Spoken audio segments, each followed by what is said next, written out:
Friends, exercise number 11.12 அதோடைய first question உடைய first subdivision root of x square plus 2x plus 10 அப்படி சொல்லியிருக்கு.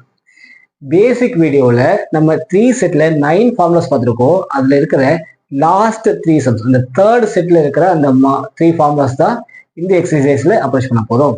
ஓகேவா? ஃபார்முலாஸ் பேசிக் வீடியோவை ஒரு தடவை பார்த்துட்டு வந்துடுங்க, ரொம்ப ஈஸியாக இருக்கும். சம்குள்ள அப்ரோச் பண்ணிடலாம். சரி, கிவன் கொஸ்டின் இன்டெகிரல் ஐன்னு எடுத்துக்கிறேன். I is equal to integral root of x square plus 2x plus 10 dx. நான் இப்போ ஒரு ரஃப் ஒர்க் நோட் எடுத்து எழுத போறேன். ரஃப் ஒர்க் இந்த ரூட்டுக்குள்ள இருக்கிற வேல்யூ இருக்கு இல்லையா, என்ன இருக்கு? X square plus 2x plus 10 இருக்கா? அதை நான் எடுத்த மறுபடியும் x square plus 2x plus 10னா இந்த எக்ஸுக்கு முன்னாடி என்ன வேல்யூ இருக்கோ அதை 2ஆல டிவைட் பண்ணுறேன். டிவைட் பண்ண ரிசல்ட் 1. அப்போ ஒரு பிளஸ் 1 ஸ்கொயரை ஒரு மைனஸ் 1 ஸ்கொயரை ஆட் பண்ணியிருக்கு. ஓகேவா? அடுத்ததா இந்த எக்ஸ் ஸ்கொயர் பிளஸ் 2x இந்த பிளஸ் 1 ஸ்கொயரை எடுத்து ஒரு ஸ்டெப் ஃபர்ஸ்ட் செட்டாக எழுதுறேன். X square plus 2x plus 1 ஸ்கொயரா, ரிமைனிங் என்ன இருக்கு? பிளஸ் 10 அப்புறம் மைனஸா 1 ஸ்கொயர். 1 ஸ்கொயர் வந்து 1 தான். Okay, right. That is equal to இந்த 3 டேர்முமே எதுடைய சிம்பிளிஃபிகேஷனா? X plus 1 simplification. X plus 1 simplify பண்ணா x plus 1 whole square expansion value தான் இது. ஓகேவா? X square plus 2x plus 1 square அப்படின்னு எழுதிடலாம். பிளஸ் 10 மைனஸ் 1 வேல்யூ 9 எழுதிடலாம். அதாவது எக்ஸ் பிளஸ் 1 ஹோல் ஸ்கொயரா பிளஸ் 9 3 ஸ்கொயர் அப்படின்னு எழுதிடலாம். ஸோ நான் ஃபர்ஸ்ட் 3 ஸ்கொயர் எழுதிட்டேன், அப்புறம் எக்ஸ் பிளஸ் 1 ஹோல் ஸ்கொயர் அப்படின்னு எழுதிட்டேன். ஓகேவா?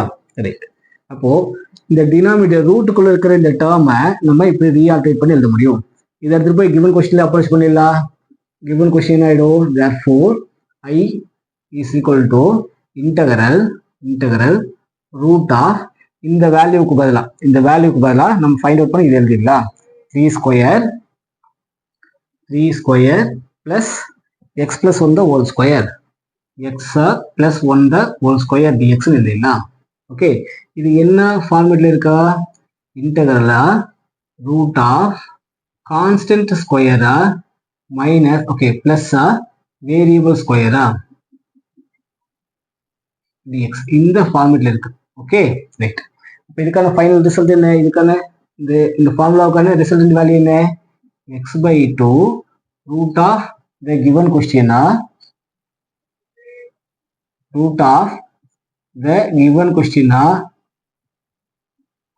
plus a square by 2 log mod x plus root of the given question plus c. இதுதான் அதுக்கான ஃபார்முலா. ஓகேவா? Root of constant square plus variable square. Root of numerator root வந்ததுனால third செட்டா, constant square plus variable square வந்ததுனால last formula. இதை formula number 9. x by 2 root of the given question plus a square by 2 log mod x plus root of the given question plus c. இதுதான் இந்த ஃபார்முலாவுக்கான expansion value. இதில் நம்ம என்ன பண்ண போறோம்? Year value of ஏக்கு பதிலாக என்ன சப்ஸ்டிட் பண்ணுவோம்? ஏக்கு பதிலாக என்ன இருக்கு? 3 இருக்கு. அதே மாதிரி எக்ஸ்க்கு பதிலாக எக்ஸ் இருக்க வேண்டிய இடத்துல எக்ஸ் பிளஸ் 1 இருக்கு. இதை எடுத்து ரீப்ளேஸ் பண்ணிடலாம். So given question I is equal to x by 2. எக்ஸுக்கு பதிலாக x plus 1 by 2 root of the given question இங்க இருக்கு இல்லையா? 3 square plus x plus 1 whole square plus a square by 2. a உடைய வேல்யூ 3. a ஸ்கொயர்னா 9 by 2 log mod x. எக்ஸுக்கு பதிலாக x plus 1 plus root of the given question என்ன?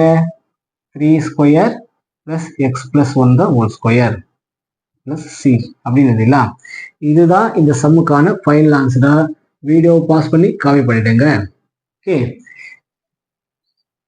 First இந்த ரூட்டுக்குள்ள இருக்கிற வேல்யூவை நம்ம completing the square method use பண்ணி ஃபேக்டரிஸா ரீஆல்டரேட் பண்ணணும். இந்த ரீஆல்டரேட் பண்ண ஃபேக்டரைசேஷன் வேல்யூஸ் எடுத்து போய் இங்கே அப்ரோச் பண்ணா அது நம்ம ஏற்கனவே படிச்ச ஃபார்முலா மாடல்ல இருக்கும். இந்த ஃபார்முலாவுக்கான ரிசல்டன்ட் வேல்யூ தெரிஞ்சதுன்னா நம்ம கண்டுபிடிச்சிருக்க ஏ உடைய வேல்யூ எக்ஸ் வேல்யூ அப்படியே சப்ஸ்டிட் பண்ணிடலாம்.